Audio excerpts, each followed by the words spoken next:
학교를 좋아하는 사람은 없습니다. 학생은 시험을 좋아하지 않고 과제물도 기뻐하지 않습니다.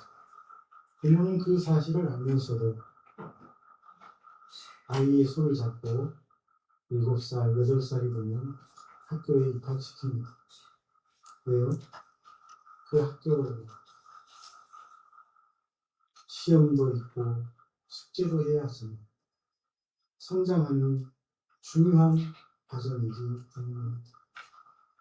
시간이 지나고 나면 그 모든 시간과 과정이 자신을 성장시켰다는 사실을 알고 학생도 감사하게 됩니다. 그런데 우리 하나님께서도 하나님의 백성을 가르치실 때, 성장시킬 때 학교에 보냅니다. 그 학교가 바로 광야 학교입니다. 다시 한번 할까요? 광야 학교. 하나님이 이스라엘 백성들을 광야로 인도하신 데에는 중요한 목적과 이유가 있습니다.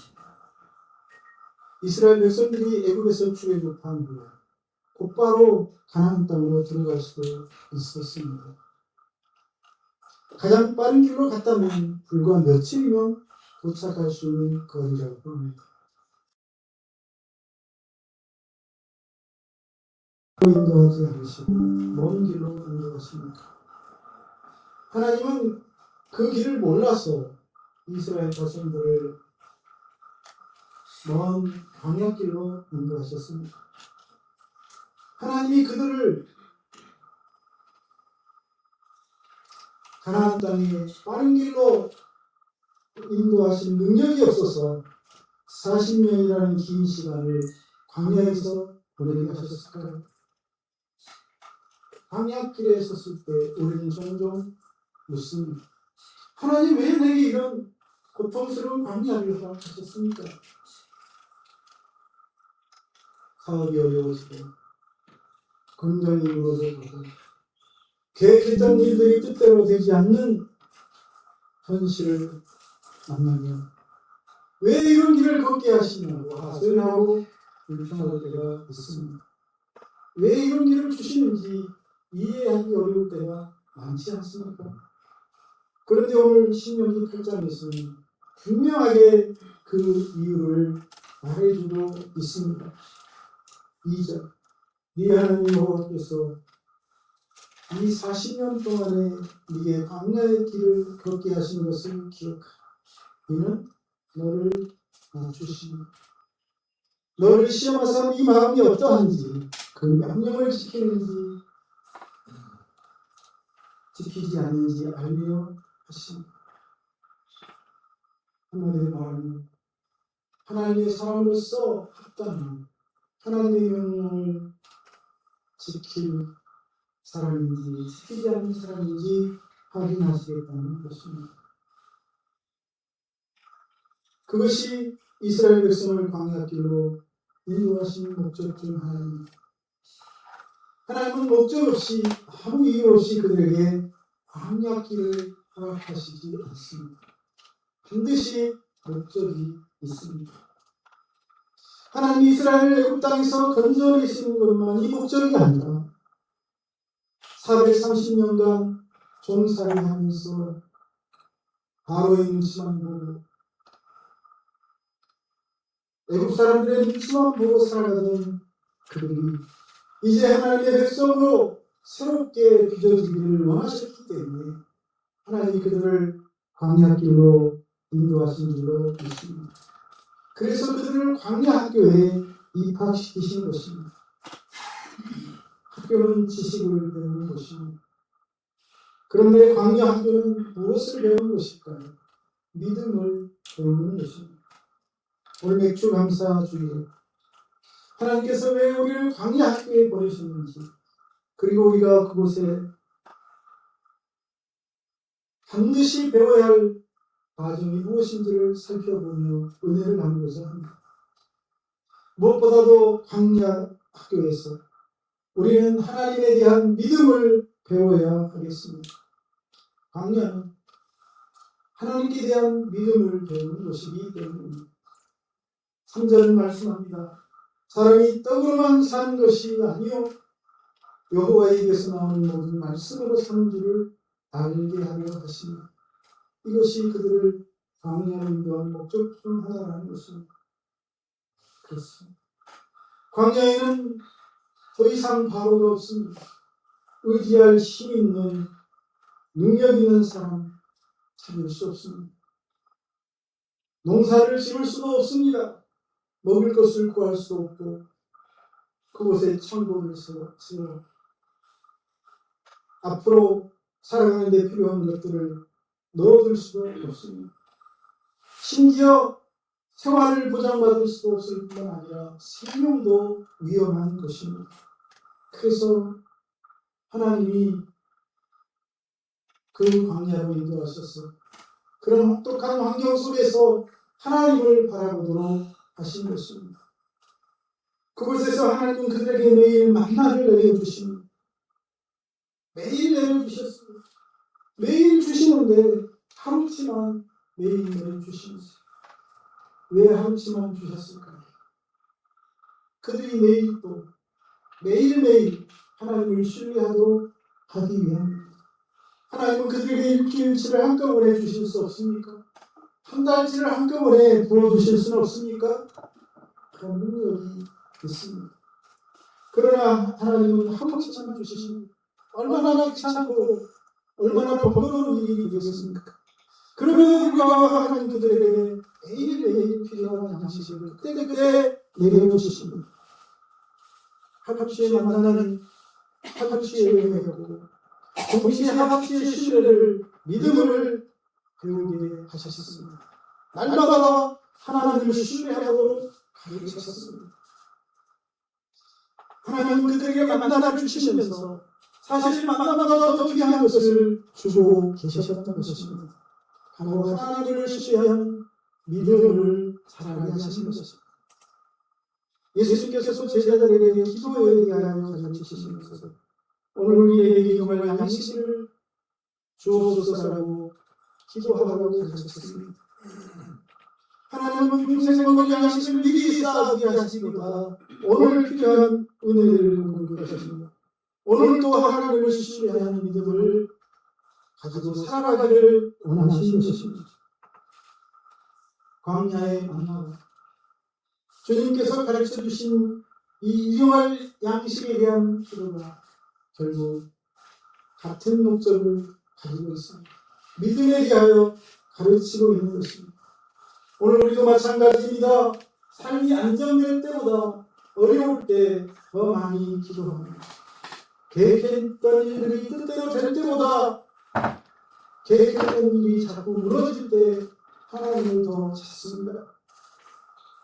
그러므로 광야는 하나님이 우리를 버리신 장소가 아닙니다. 하나님만 의지하도록 훈련시킨 훈련장인 것입니다. 그러므로 우리의 광야는 헛된 시간이 아닐 것입니다.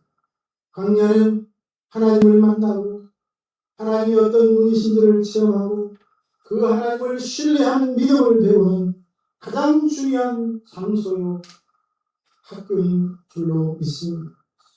저와 여러분 인생길에서 광야에 들어섰다 할지라도 그곳에서 믿음을 키우고 하나님을 만나고 하나님을 신뢰하는 법을 배울 수 있기를 주님의 이름으로 축원합니다. 불평하고 원망하는 것이 아니라 그 광야 학교에서 하나님을 만나고 하나님께 영광 돌리는 저와 여러분 될 수 있기를 축원합니다. 또한 광야는 겸손을 배워야 하는 것입니다. 광야는 겸손을 체득하도록 우리의 삶을 이끄는 것이기 때문입니다. 2절 말씀입니다. 너를 낮추시며 이것이 그들을 가나안 땅에 곧바로 인도하지 아니하시고 출애굽을 위해 광야로 인도하신 목적 중 또 다른 목적입니다. 하나님은 이스라엘을 가나안 땅에 들어가도록 하시기 전에 먼저 그들을 낮추십니다. 왜입니까? 겸손한 사람만이 가나안 땅에 들어갈 수 있기 때문에 중요한 사실. 겸손한 사람만이 어디에 들어간다고요? 가나안 땅에 들어가. 겸손한 사람만이 하나님을 붙듭니다. 사람은 풍요로워지면 더 이상 하나님을 붙들지 않습니다. 더 이상 하나님께 간절하지도 않습니다.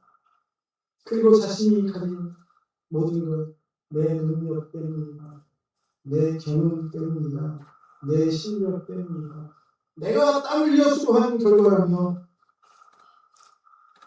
자신에 대하여 자랑합니다. 하지만 광야에서는 그렇게 할 수가 없지요. 먹을 것이 없고 아무리 능력이 있어도 자기 마음대로 되지 않는 것이 광야이기 때문입니다. 먹을 것이 없으면 하나님을 바라봐야 하고 마실 물이 없으면 하나님께 부르짖어야 하는 것이 광야가 아닙니까? 광야는 인간의 한계를 경험하는 것입니다. 자신의 한계를 깨닫는 것입니다. 그리고 그 자리에서 우리는 놀라운 하나님의 은혜를 체험하게 됩니다. 할렐루야. 그래서 하나님이 이스라엘을 광야로 이끄셨습니다. 광야길을 통과하게 하십니다. 하나님께서 광야에서 겸손을 배우게 하신 이유가 있습니다. 8장은 하나님이 가나안에 들어간 후 이스라엘 백성들이 배가 부르게 되고 풍요를 누리게 되고 안정되게 되면 마음이 교만해져서 하나님을 잊을까 염려되었기 때문입니다. 그래서 하나님을 잊지 말고 교만해져서 하나님을 모른 채 하지 말고 거듭 경고하시면서 광야 40년 동안 하나님이 친히 그를 가르치시며 겸손한 사람으로 만드신 것입니다. 사람은 부족할 때보다 풍요로울 때 자신을 더 의지합니다. 하나님을 잊어버립니다. 그래서 하나님은 먼저 광야에서 겸손을 배우게 하신 후에 가나안으로 이끄신 것입니다. 겸손은 무엇입니까? 내 힘으로 살 수 없고 하나님의 은혜가 있어야 살아갈 수 있다고 고백하고 인정하는 것입니다. 저와 여러분, 이러한 겸손을 배우고 하나님 앞에 겸손한 모습으로 평생 살아갈 수 있기를 축복합니다. 우리가 오늘 누리는 모든 것 하나님의 은혜입니다. 하나님의 은혜가 아닌 것이 없습니다. 숨 쉬는 것도 건강한 것도 가정도 자녀도 직장도 교회도 하나님의 선물인 줄로 믿습니다. 믿습니다. 하나님 사람을 먼저 높이지 않습니다. 먼저 낮추십니다. 아브라함도 바로 아들을 주시지 않고 가나안 땅에서 25년간 낮추셨습니다. 야곱도 복을 주시기 전에 앞단 아람으로 보내서 밑바닥 삶을 살게 하셨습니다. 요셉도 높이시기 전에 노예로 죄수로 인생의 가장 밑바닥에서 고통스러운 시간을 보내게 하셨습니다. 왜 그렇습니까? 낮아진 사람은 하나님을 알기 때문입니다. 하나님의 은혜를 알기 때문입니다. 그리고 그때 만난 하나님을 평생토록 잊지 않을 것이기 때문입니다. 광야는 바로 이 점을 배우는 학교입니다. 저와 여러분에게 그러므로 하나님이 광야길을 주셨다니 하나님을 찬송하며 최선을 다할 수 있기를 주의 이름으로 축복합니다. 겸손을 배울 수 있기를 주님의 이름으로 축복합니다. 마지막으로 광야는 더 중요한 이야기입니다. 감사를 배워야 하는 것입니다. 따라합시다. 광야는 감사를 배우는 것이다. 뭘 배워요? 감사. 10절의 말씀은 네가 먹어서 배부르고 이 하나님 여호와께서 옥토를 내게 주셨음으로 인하여 그를 찬송할 것이니 하나님은 지금 가나안에 들어가서 감사하라고 말씀하시기 전에 먼저 광야에서 하나님의 은혜를 기억하도록 훈련시키셨습니다. 광야에서 베풀어 주신 하나님의 은혜를 기억하는 사람, 가나안에 들어가서도 하나님이 주신 그 옥토와 하나님이 주신 그 먹거리들 보고 하나님께 감사하며 찬송할 것이기 때문입니다. 우리가 주목해야 할 사실이 있습니다. 감사를 배워야 하는 것은 가나안이 아니라 광야라는 사실입니다. 그런데 우리는 흔히 이렇게 생각합니다. 형편이 좋아지면 감사하겠습니다. 사업이 잘 되면 감사하겠습니다. 문제가 해결되면 감사하겠습니다. 성공하면 감사하겠습니다. 그래서 좋은 형편을 만들고 문제를 해결하고 성공하기 위해서 심지어 주의가 하나님도 있고 자신에게 어떠한 사람들이 너무 많습니다. 그런데 하나님은 가나안이 아니라 광야에서 감사를 배우게 하신다는 사실입니다. 감사는 환경이 아니라 믿음의 태도이기 때문입니다. 광야를 생각해 보십시오. 광야는 모든 것이 부족합니다. 먹을 것이 없습니다. 마시는 것도 없고 할 수 없습니다. 낮에는 견딜 수 없을 만큼 뜨겁고 밤에는 또 견디기 어려운 추위가 찾아옵니다. 그런데 하나님은 그 광야에서 그들과 함께 하시며 그들의 모든 필요를 아시고 먹을 것이 없을 때는 만나를 내려주시고 고기가 먹고 싶다고 할 때는 메추라기를 보내주시고 목이 마를 때는 반석을 쪼개 생수를 내주십니다. 또 그들의 옷이 헤어지지 않게 하시고 발이 부르트지 않도록 보호하시고 지키신 줄로 믿습니다. 그 광야에서 부족한 것 없는 것만 바라보면 불평할 수 있습니다. 다른 민족들과 다른 자신들의 처지만 생각한다면 불평할 수 있습니다. 하지만 그 광야에서 날마다 내려주시는 하나님의 은혜, 하나님이 주신 것들을 생각한다면 감사하지 않을 수 없습니다. 여기에 중요한 신앙의 원리가 있습니다. 감사는 풍성해서 하는 것이 아니라 하나님께서 지금도 나와 함께 하시고 나를 돌보시고 일용할 양식을 주시기 때문에 하는 것입니다. 다시 한번 기억합시다. 감사를 배워야 하는 것은 가나안이 아니라 광야입니다. 가나안에서는 누구라도 감사할 수 있습니다. 누구라도 인심이 풍성해질 수 있습니다. 곡식도 넘쳐나고 포도원도 있고 물이 넘쳐흐르고 평안히 거주할 집이 있으니 감사하기 쉽습니다. 그러나 광야에서는 그럴 수 없습니다. 모든 것이 부족합니다. 그래서 광야에서 감사할 수 있는 사람이 진짜 믿음의 사람입니다.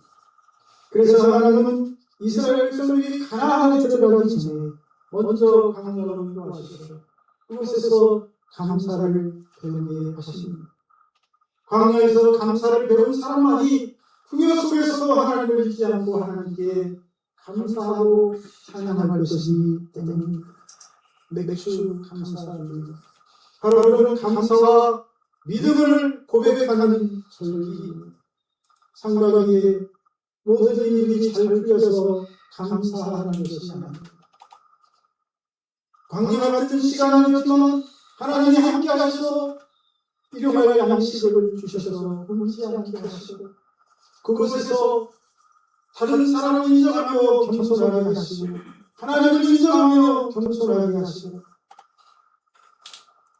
또 우리에게 그곳에서 감사하도록 인도하셨기 때문인 줄로 믿습니다.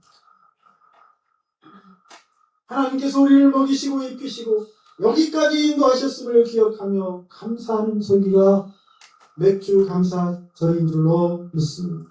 저와 여러분이 오늘 정말 진심으로 마음을 다해 하나님께 감사할 수 있기를, 감사의 기분이 가득한 맥주 감사 주일이 될 수 있기를 주님의 이름으로 축복합니다. 사랑하는 여러분, 우리는 지금 광야 학교에 다니고 있습니다. 어떤 분은 질병이라는 교실에 있습니다. 어떤 분은 경제적인 어려움이라는 과목을 수강하고 있습니다. 어떤 분은 기다림과 인내를 배워야 하는 교실에서 수업을 하고 있습니다. 하나님은 그런 수업들을 통해 신뢰를 가르치십니다. 그 광야에서 믿음을 가르치십니다. 겸손을 배우게 하십니다. 감사로 가르치십니다. 그리고 그 학교를 졸업한 사람에게 마침내 약속의 땅에 인도하시는 줄로 믿습니다. 그것도 얘기합니다. 광야 학교를 졸업하지 않은 사람은 약속의 땅에 들어갈 수 있다 없다? 맥주 감사 주일에 우리가 기억해야 할 것은, 감사는 가나안에서 배우는 것이 아니라 광야에서 배워야 하는 신앙의 태도인 사실입니다. 광야에서 감사를 배운 사람은 풍성한 가나안에서도 결코 하나님을 잊지 않을 것이기 때문입니다. 광야에서 만난 그 하나님을 기억하며 풍성하게 부어주신 하나님께 감사할 것이기 때문입니다.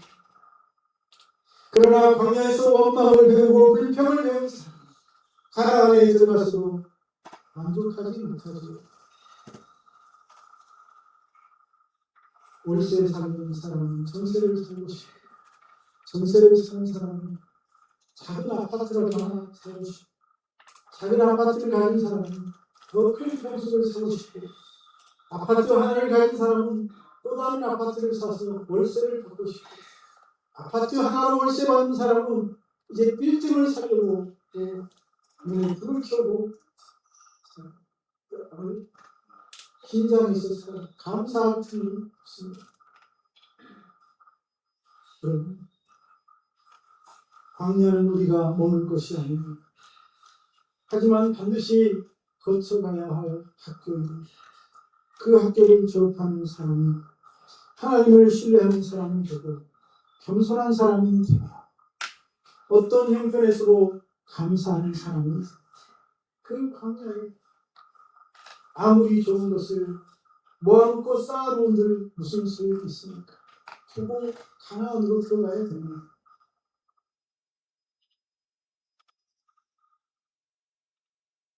저와 여러분이 광야에서 믿음을 회복하고 겸손을 배우고 감사하는 사람이 되어 하나님께 영광 돌리는 하나님의 사람으로 거듭날 수 있기를 주의 이름으로 축복합니다. 하나님은 지금도 우리를 믿음의 사람으로 빚어가고 계십니다. 그 믿음의 사람은 어떤 사람이어야 한다고요? 하나님을 신뢰하는 사람, 온전히 겸손한 사람, 감사하는 사람, 이것이 광야학교의 졸업장입니다. 이제 우리 모두 이렇게 기도했으면 좋겠습니다. 하나님, 제 삶이 아직 끝없이 펼쳐져 있는 광야 한가운데 있다 할지라도 이곳에서 하나님을 만나게 해 주옵소서. 하나님을 신뢰하게 하시고 겸손을 배우게 하시고 어떤 상황 속에서도 감사하는 사람으로 성장하게 하옵소서. 이 광야 학교를 잘 마치고 하나님이 기뻐하는 성숙한 믿음의 사람으로 주 앞에 서게 하옵소서. 할렐루야. 광야는 끝이 아니라 기억합시다. 약속의 땅으로 가는 길입니다. 광야는 하나님이 우리를 버리시고 떠난 것이 아니라 하나님께서 우리와 함께 하시니 우리를 빚어가시는 학교입니다. 이 믿음으로 남은 하반기에도 하나님과 동행하며 그 광야길에서 진심으로 하나님께 감사의 삶을 살아가는 저와 여러분 될 수 있기를 축복합니다. 기도하겠습니다. 살아계신 하나님 아버지, 오늘도 하나님의 말씀을 통해서 광야와 같은 인생길에 하나님이 우리에게 원하시는 것이 무엇인지를 깨닫게 해주시니 감사합니다. 광야길을 주신 것을 이제는 감사하게 하여 주시옵고 기뻐하게 하여 주시옵시고 그 길에서 우리의 믿음과 신앙이 자라고 성장하도록 최선을 다하게 하옵소서. 무엇보다도 하나님을 철저히 신뢰하는 사람 되게 하여 주시고 하나님과 사람들 앞에 겸손한 사람으로 변화되게 하여 주시고 날마다 먹을 것을 주시고 우리를 지키시고 보호하시는 그 하나님을 바라보며 감사하는 삶을 살게 해 주옵소서. 감사를 잊어버린 자 되지 않게 하여 주옵소서. 예수님의 이름으로 기도하옵나이다.